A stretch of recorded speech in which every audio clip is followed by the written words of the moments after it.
terbuka. Nah, kita lihat ini adalah karya yang telah kami buat. Ini adalah tampak depannya. Dan ini adalah tampak dalamnya. Nah, yuk kita dengarkan dan kita simak lebih lanjut lagi. Oke, pertama adalah asal daerah dan penggunaan kayu. Jadi, kerajinan ukir kayu tersebar di berbagai wilayah Indonesia. Masing-masingnya memiliki ciri khas tersendiri. Yang pertama ada dari Jepara, Jawa Tengah. Jepara adalah pusat ukir kayu terbesar. Hasilnya halus dan klasik. Yang kedua ada Bali. Bali bernuansa religius, menggambarkan dewa, naga, dan makhluk mistis. Selanjutnya ada Toraja dan Sulawesi Selatan. Ukiran kayunya penuh simbol spiritual dan filosofi kehidupan. Terus ada dari Dayak, Kalimantan, menggambarkan alam dan roh penjaga. Dan yang terakhir ada dari Batak, Sumatera Utara. Dia memiliki ukiran gorga sebagai pelindung rumah adat. Nah, selanjutnya kita bahas motif dan aspek fisik. Jadi, motif ukiran mencerminkan daerah. Yang pertama Jepara, itu motifnya bunga dan daun sulur yang simetris dan elegan. Bali, motif dewa dan naga, detailnya sangat rumit. Lalu Toraja, motif spiral dan kerbau bermakna spiritual. Dan Dayak, motif alam dan roh penjaga. Terakhir Batak, motif gorga berwarna merah, hitam, putih berbentuk spiral. Ukiran kayu tidak hanya indah secara visual, tetapi menyimpan pesan, doa, dan harapan. Selanjutnya ada sejarah ukiran kayu. Sejarah ukiran kayu masuk ke Indonesia itu sejak zaman prasejarah dan berkembang pada kerajaan Hindu-Buddha pada abad ke-8 Masehi. Awalnya digunakan untuk menghiasi candi dan istana. Di Jepara, kayu ukir semakin berkembang berkat peran Raden Ajeng Kartini yang memperkenalkan ke dunia. Selanjutnya, di daerah lain seperti Toraja dan Dayak, ukiran memiliki fungsi sakral dan diwariskan secara turun-temurun. Selanjutnya, teknik ukiran kayu. Ini dia gambarnya. Proses pembuatan ukiran kayu dilakukan dengan teknik memahat yang dilakukan dengan menggunakan alat tradisional.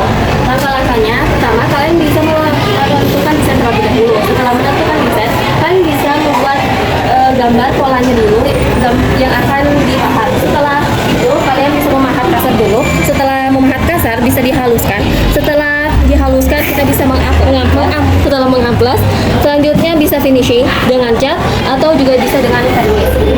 Beberapa pengrajin juga memodulkan teknik tradisional dengan teknologi yang modern seperti ukiran laser.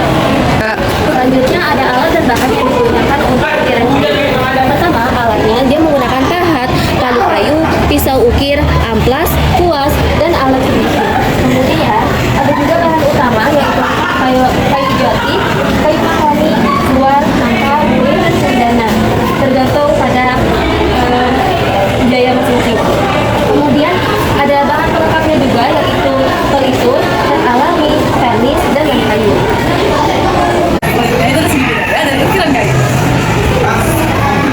Ukiran kayu mencerminkan identitas dan nilai budaya lokal. Motifnya memiliki makna spiritual, moral, dan simbol kehidupan. Di beberapa daerah, ukiran itu dianggap sakral dan menjadi warisan leluhur yang dilestarikan turun-temurun. Selanjutnya kita masuk di nilai guna dari ukiran kayu. Ukiran kayu memiliki berbagai fungsi. Yang pertama sebagai fungsi estetika, yaitu memberi rumah, interior, hotel, dan tempat ibadah. Fungsi kedua itu adalah fungsi ekonomi. Dijual sebagai kerajinan, souvenir, furnitur ekspor. Itu contoh Jepara yang terkenal sampai Eropa dan Timur Tengah. Yang ketiga ada fungsi budaya. Digunakan dalam ritual upacara dan simbol status sosial. Yang keempat itu ada bisa melatih generasi muda melalui sanggar ukir, sekolah seni, dan workshop. Ya, yang terakhir, pengembangan ukiran kayu saat ini. Seni ukiran kayu di Indonesia kini terus berkembang seiring kemajuan zaman. Banyak pengrajin mulai memadukan teknik tradisional dengan modern, ukiran laser, dan desain digital. Daerah seperti Jepara, Bali, dan Toraja menjadi pusat pelatihan dan wisata budaya. Tempat pengunjung bisa belajar dan juga belajar langsung proses pembuatan. Generasi muda juga mulai dilibatkan melalui pelatihan dan sekolah perjuangan, sehingga seni ukir tetap lestari. Selain untuk hiasan dan furnitur, ukiran kayu ini juga dibuat dalam bentuk desain modern yang menarik minat pasar global. Produk Indonesia bahkan telah diekspor ke berbagai negara dan menjadi kebanggaan nasional. Baiklah, itu saja yang dapat kami sampaikan mengenai ukiran kayu. Semoga dapat bermanfaat. Terima kasih sudah mendengarkan kami.